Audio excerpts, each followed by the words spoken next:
duteraniye hano muri Chapelle y'Imironko, Chapelle y'Ubutatu Butagatifu, kugira ngo dusenge dushima Imana we byiza yatugejejeho ingabire zitandukanye yaduhaye muri imyaka 10 iyi Chapelle imaze yubatswe isengerwamo uyu munsi. Turasenga tuzirikana n'abadufashije muri imyaka 10, turazirikana abo twasenganye bose, turazirikana n'abatakiriho twasenganaga Imana yahamagaye aho bari baradusabira, natwe turabasabira. Turazirikana n'abo twasenganaga bimutse ubu bakaba basengera mu yandi mashapeli no mu yandi maparuwasi. Abo bose hamwe nabo tugize umuryango umwe, tuje hano rero turi kumwe nabo kugira ngo dushimire Imana kuko niyo soko y'ibyiza byose. Muri imyaka 10 iyo twagiye kugeraho niyo yabikoze. Imana rero isimizwe ubu n'iteka ryose.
Ariko kandi mubyare ya Kiliziya, mubyara abayezuwiti kugira ngo uyu muco mwiza batweretse kandi batubijemo utazacika. Murakoze, mugira amahoro y'Imana, Imana ibarinde.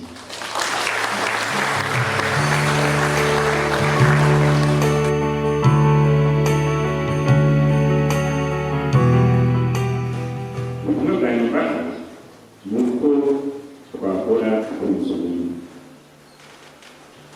Umukuru w'abakristo kandi Shapeli hari ibyo yasabye, kubera dusabye tuba inzu natwe tujya kubisaba. Muzo tubisaba Yesu, tubisaba Yesu. Nidushyira hamwe rero mukamusaba natwe tukamusaba, twese hamwe tukamusaba, na biriya bibura tuzabigeraho kuko nibyo dufite biba bikomeye. Dushyire hamwe rero twumwe. Sinzi niba mujya mwibaza muti se iyi Shapeli kuki twayitiriye, kuki twayiragije Butatu Butagatifu? Twashobora guhitamo ikindi kintu. Munsi Butatu Butagatifu ari ubumwe, Data, Mwana ari Umutagatifu bahora bunze ubumwe. Natwe turi Abanyarwanda, uri umwihariko abakristo dusenyera hano, tugomba ubumwe. Abashyize hamwe Imana irabasanga kandi turashoboza. Nitwumva ubumwe rero tugafata ubumwe, n'ibyo tutari twageraho tuzabigeraho.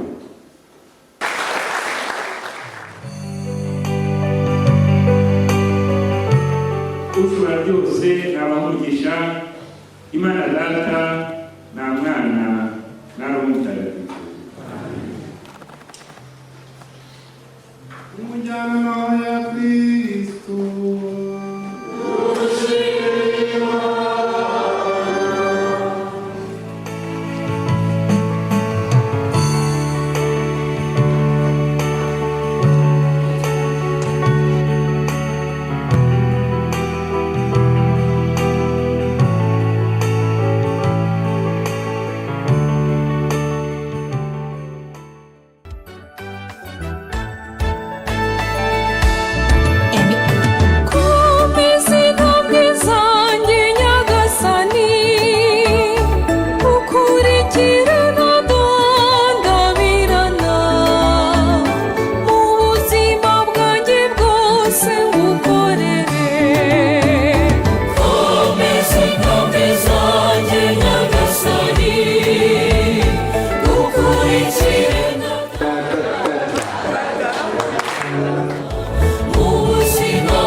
Rero umuyobozi yantumye ngo mbashimire uruhare mudahwema kugaragaza mu gufasha abaturage, haba mu buryo bufatika.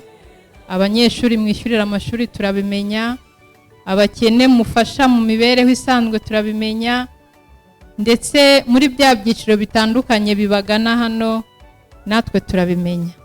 Uruhare rwanyu ni ndashyikirwa, by'umwihariko iyi Shapeli ya hano rwose tubafite ku mutima mu buryo bwo kubashimira. Nzanyurwa ngezi wawe ijabiro kujuru